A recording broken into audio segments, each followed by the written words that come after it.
Primeira história. Sou uma jovem de 18 anos, e ao longo da minha vida, meus pais mantiveram expectativas extremamente altas em relação a mim. Eles me viam como uma representação do status deles na sociedade, e desejavam que eu me destacasse em todos os aspectos.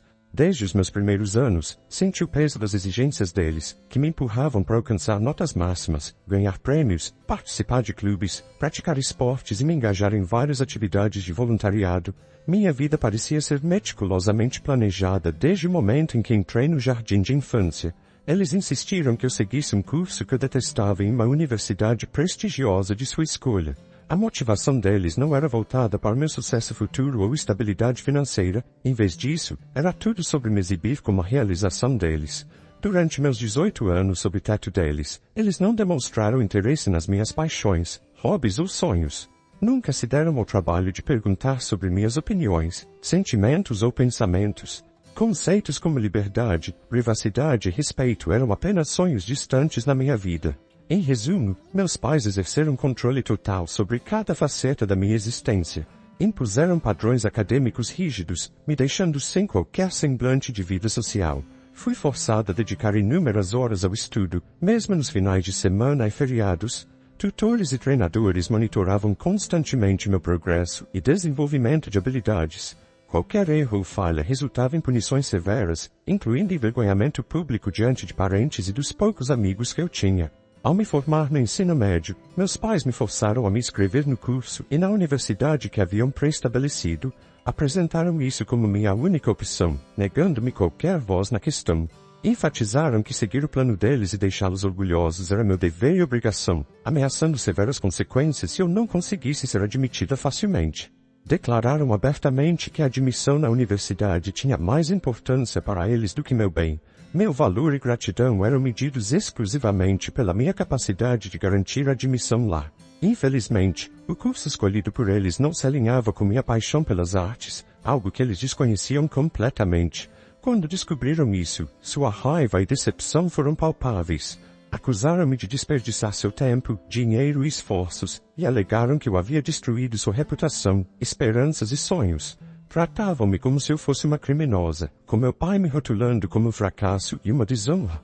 As consequências que haviam ameaçado logo se tornaram realidade. Assim que souberam da minha falha em ser admitida, me deserdaram e me baniram de suas vidas. Entregaram-me as chaves de uma velha van deteriorada e instruíram-me a partir, expressando o desejo de nunca mais me ver ou ouvir falar de mim novamente. Naquele momento, tornou-se evidente que meus pais haviam rompido todos os laços comigo. Não tentei explicar, pedir desculpas ou implorar. Em vez disso, simplesmente entrei na van e fui embora, incerta do meu destino e sentindo uma mistura de dor, raiva e traição. Também experimentei uma sensação avassaladora de liberdade e alívio, finalmente libertada da opressiva influência dos meus pais.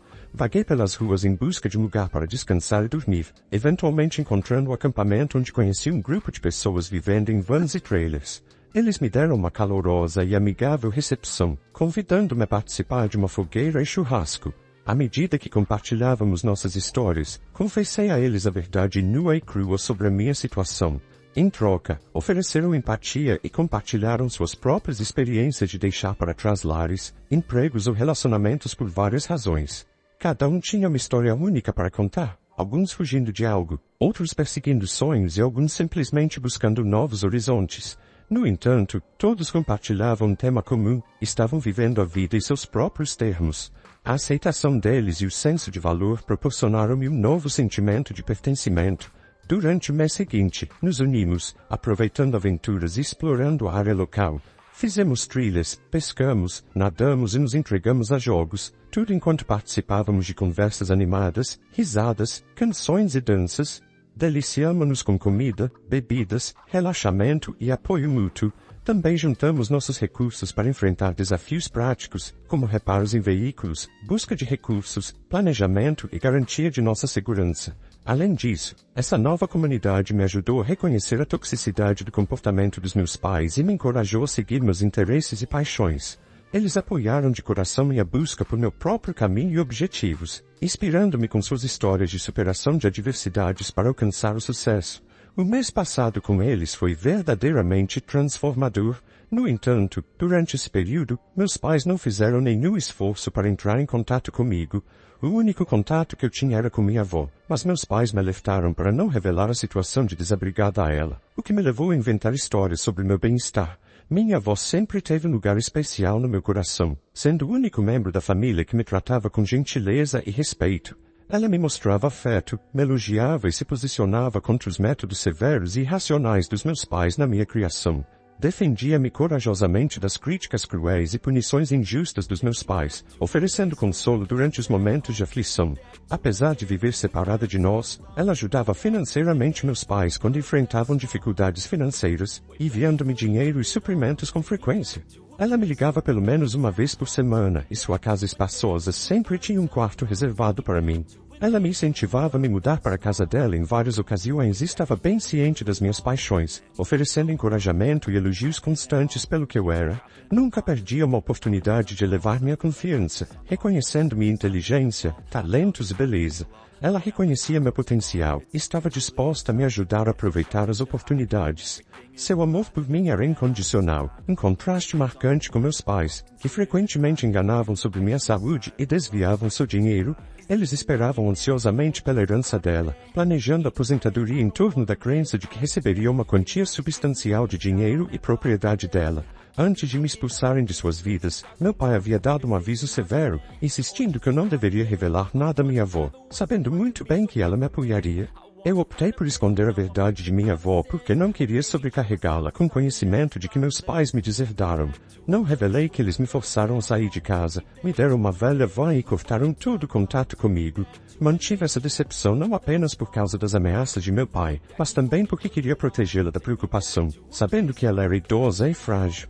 Quando minha avó ligava, eu continuava a mentir sobre meu bem-estar por amor a ela. No entanto, percebi que não poderia enganá-la indefinidamente. Após um mês vivendo na van e fazendo novos amigos, decidi confessar a verdade para ela. Reuni a coragem para ligar e contar tudo o que havia acontecido. No final da nossa conversa, lágrimas corriam pelo meu rosto e minha avó também estava chorando. Ela fez o melhor para me consolar e expressou sua raiva em relação aos meus pais, chamando-os de insensíveis, egoístas, ignorantes, tolos, abusivos e negligentes. Ela imediatamente me convidou para sua casa e insistiu que eu ficasse com ela. Ao me ver, ela me abraçou fortemente, determinada a cuidar de mim e me proteger. Ela até pediu desculpas pelos atos dos meus pais, mas eu hesitei em aceitar ficar em sua casa. Ela não ouviu argumentos e não me deixou partir. Primeiro, ela contatou seu advogado e atualizou seu testamento, me nomeando como única herdeira de todos os seus bens. Em seguida, ligou para meu pai e informou que havia descoberto tudo. Ela declarou que havia mudado seu testamento e tudo que possuía me pertencia e repreendeu-os por seu erro terrível e comportamento vergonhoso. Ter deixado claro que os cortaria da herança dela foi um golpe significativo para meus pais, dado seus problemas financeiros, a dependência da riqueza e propriedade da minha avó para manter seu estilo de vida luxuoso e status social. Eles sempre esperaram herdar tudo dela após sua morte e tinham tomado sua generosidade como garantida. Pouco tempo depois, meu pai entrou em contato comigo, seguido por minha mãe. Eles pediram desculpas, expressaram arrependimento por suas ações, professaram seu amor por mim e afirmaram sentir minha falta. Queriam que eu voltasse para casa e prometeram mudar. No entanto, percebi suas intenções, reconhecendo que estavam tentando manipular a situação para recuperar o acesso aos bens da minha avó. Em resposta, ri das suas súplicas e desliguei as ligações. Perguntei-me se estava sendo irracional por não dar outra chance aos meus pais, apesar do desejo de continuar minha jornada. Minha avó, no entanto, era contra isso. Ela perguntou sobre minhas aspirações acadêmicas e o que eu queria fazer com minha vida. Minha avó sabia bem da minha paixão pela arte, então sugeriu que eu me matriculasse em um colégio comunitário em sua localidade. Apesar de meus pais inundarem meu telefone com mensagens de desculpas, eu ainda não havia decidido perdoá-los. Minha avó, no entanto, deixou claro que, mesmo que eu escolhesse perdoá-los, ela nunca poderia fazer o mesmo pelo dano que me causaram. 2 dias atrás, minha mãe me enviou uma foto de meu pai alegando que ele estava gravemente doente, mas que ele se recusava a ir ao hospital a menos que eu visitasse. Tanto minha avó quanto eu desconfiamos da mensagem dela, mas decidimos investigar. Minha avó, acompanhada de seu advogado, me acompanharam até a casa dos meus pais. Se as coisas dessem errado, ela pretendia intervir e me resgatar. Seguindo nosso plano, minha avó ficou no carro com o advogado. Assim que eu entrei na casa dos meus pais, minha mãe tomou meu telefone e meu pai me trancou em um quarto. Eu havia instruído minha avó a esperar pelo meu sinal, mas quando ela não ouviu nada de mim, ela corajosamente se aproximou da casa com o advogado. Sem outra escolha, meus pais tiveram que abrir a porta. Minha avó entrou, me salvando das garras deles, enquanto meus pais tentaram se defender, mas minha avó silenciou com sua determinação. Ela pretende tomar medidas legais contra eles. Decidi cortar eles da minha vida completamente. Sou grata por ter uma avó como ela ao meu lado. Muitas pessoas que lidam com pais tóxicos não têm esse tipo de apoio, mas sou grata por tudo que ela fez por mim. Eu vou cuidar dela. Ela é uma joia preciosa. Segunda história. Olá a todos, estou contemplando algo sobre minha noiva infiel e estou buscando a sua opinião sobre se estou certo ou não. Deixe-me compartilhar minha história com vocês para que possam opinar. Sou um homem de 26 anos que decidiu propor casamento à minha namorada, uma mulher de 24 anos. Fiz a proposta há 6 meses, acreditando que o casamento era o próximo passo natural após um relacionamento saudável de 5 anos. Eu estava financeiramente estável e confiante em minha capacidade de prover uma futura família. No entanto, minha percepção do nosso relacionamento desmoronou logo depois que eu fiz o pedido. Minha namorada é incrivelmente social e ativa nas redes sociais. Enquanto tirava fotos dela com o anel de noivado, notei notificações de um cara aparecendo no telefone dela. Curioso, conferi discretamente as mensagens e descobri que ela estava me traindo. Baseado na conversa deles, era evidente que ela havia ido à casa dele várias vezes e ele estava ansioso pela próxima visita dela. Embora não seja do meu feitio invadir a privacidade de alguém, senti-me compelido a investigar mais. Considerando a falta de habilidades tecnológicas dela, foi fácil para eu acessar seu laptop, já que ela usava a mesma senha para a maioria de suas contas. Uma vez que consegui acesso ao laptop, as revelações foram chocantes. Eu não estava preparado para o que descobri. Minha noiva estava frequentando um clube de amor livre, o que a levou a fazer amizade com vários homens. No momento da minha investigação, ela estava tendo conversas com cerca de 7 homens e aparentemente estava intimamente envolvida com alguns deles. Fiquei sem reação, porque era dolorosamente claro que ela havia passado momentos íntimos com eles. Em muitas dessas conversas, ela desmereceu meu desempenho na cama em comparação com o deles, alegando que eles eram muito superiores. Ler aquelas palavras despedaçou meu coração. A pessoa que eu amava há 5 anos estava me traindo durante a maior parte desse tempo. O peso dessa realização me atingiu como uma tonelada de tijolos. Eu senti um ódio esmagador por ela, uma emoção que eu não consegui descrever adequadamente. Nunca pensei que fosse capaz de sentimentos tão intensos de aversão por alguém que eu amava tão profundamente. Não conseguia acreditar que eu estava tendo pensamentos de causar dano a alguém por quem ainda me importava. Foi então que decidi o que fazer. Eu queria causar sofrimento mental e emocional a ela. Talvez isso me torne uma pessoa moralmente questionável, mas eu estava determinado a fazer com que ela sofresse as consequências das suas ações. Considerei minha decisão, refleti sobre ela e, finalmente, comprometi-me com um plano. Eu fingia que tudo estava normal entre nós. Eu sabia sobre a traição dela, mas não deixei transparecer que estava ciente da infidelidade. Eu coloquei uma fachada, agindo como se tudo estivesse bem. Ambos mentíamos um para o outro e eu observava com um sorriso falso sempre que havia entusiasticamente conversando no telefone, enquanto internamente me perguntava se ela estava me traindo novamente. Era um tormento viver com ela, mas acreditava que minha vingança valeria a pena. O plano era simples, eu não tinha intenção de me casar com ela. Deixei que ela planejasse meticulosamente o casamento, sabendo muito bem que seria um evento solo, já que eu não tinha intenção de comparecer. Fiz companhia em reuniões para selecionar detalhes do casamento, como flores e decorações, embora não tivesse intenção de pagar por nada. Eu até sugeri que cobriria as despesas da lua de mel com qualquer valor que ela gastasse no casamento. Ela ficou encantada, ingênua e não percebia que estava acumulando uma dívida significativa. Sua inocência trouxe um sorriso cínico ao meu rosto. Mesmo com esse plano elaborado de vingança, eu entendia que minhas ações eram cruéis, mas na minha mente acreditava que ela merecia isso. Continuei a monitorar suas atividades, e não surpreendentemente, ela ainda estava se envolvendo em infidelidades. Saber disso tornou mais fácil para eu testemunhar sua queda financeira devido a um casamento que ela estaria participando sozinha. Com o casamento a apenas 2 dias de distância, eu comecei a sentir um toque de nervosismo. Não pude evitar questionar se eu seria considerado uma pessoa ruim se seguisse com meu plano. Afinal, ela ainda estava me traindo. Eu confirmei que ela iria encontrar um de seus parceiros em uma despedida de solteiro. Eu discuti meu dilema com meu padrinho e ele acreditou que minhas ações eram cruéis, quando eu poderia simplesmente ter terminado o relacionamento com ela. Mas sendo meu melhor amigo, ele aceitou me ajudar no plano de expor a traidora que ela era, e foi exatamente isso que eu fiz. Pedi ao meu padrinho que mostrasse um vídeo contendo todas as capturas de tela das conversas que eu havia reunido ao longo dos meses, junto com essas fotos. Incluí uma breve mensagem explicativa para garantir que todos entendessem que eu não compareceria ao casamento. Segui com meu plano de vingança e disse a ela que teria uma despedida de solteiro prolongada e retornaria na noite anterior ao casamento, mas eu não tinha intenção de voltar. Não informei minha família sobre isso porque meus pais são próximos a ela e não queria que ela descobrisse.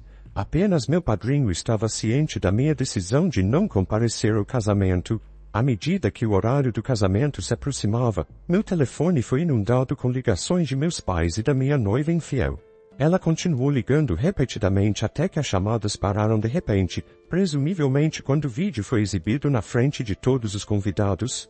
Desde então, não recebi mais chamadas dela e meus pais tentaram me contatar 1 ou 2 vezes, mas eu não atendi. Estou relutante em responder e ser forçado a explicar porque mantive minhas dificuldades escondidas deles. Continuei em contato com meu padrinho, que me forneceu todos os detalhes sobre como os eventos se desenrolaram. Ele descreveu a humilhação que ela sentiu ao ver as capturas de tela exibidas, revelando que ela estava trocando mensagens adultas com outros homens. Eu tinha imaginado sentir um senso de satisfação ao ouvir as notícias, mas as emoções que experimentei superaram minhas expectativas. Finalmente voltei para casa, que costumava ser o apartamento que compartilhávamos. A primeira coisa que me chamou a atenção foi a ausência dos pertences dela. Aconteceu que ela havia se mudado durante esses 2 dias. Ela deixou vários recados de voz no meu telefone implorando para que eu entrasse em contato com ela de alguma forma. Em algumas, ela parecia com raiva por eu ter saído abruptamente da vida dela sem oferecer nenhum fechamento, mas nas mesmas mensagens, ela desabava, implorando por perdão pela traição dela. Reconheci que suas palavras eram impulsionadas pela saudade do conforto do nosso relacionamento, mas eu não consegui me deixar enganar novamente. Dediquei anos a ela, despejando meu coração e alma em nosso relacionamento. O que eu recebi em troca? Um coração partido. Considero-me sortudo por ter descoberto a infidelidade dela antes de me casar, mas ainda assim, me dói. Eu gostaria de não ter passado por essa situação.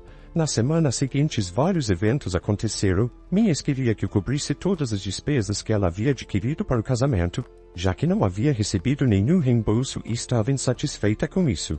Ela me processou e, após semanas sem nos vermos, finalmente nos enfrentamos. Embora não possa fornecer muitos detalhes devido ao caso judicial em andamento, não tive que pagar uma quantia substancial. Foi cerca de 20% do que ela havia gasto e foi praticamente isso. Eu havia assumido que vê-la não me traria nenhuma emoção, mas eu estava errado. Eu me senti terrível em sua presença. Não conseguia entender como ela achava aceitável me magoar da maneira como fez. Eu a queria ao meu lado para sempre, enquanto ela decidiu que dormir com outros era uma escolha preferível. Agora, de alguma forma, eu fui pintado como vilão por retribuir a falta de lealdade dela. Eu não compreendo por que ela vê minha decisão de me afastar e não perdoá-la como errada. Aos meus olhos, eu não cometi uma infração, e isso é o que realmente importa para mim. Honestamente, não tenho desejo de revisitar as memórias deste incidente novamente. Só quero seguir em frente com minha vida porque eu mereço alguém melhor do que ela.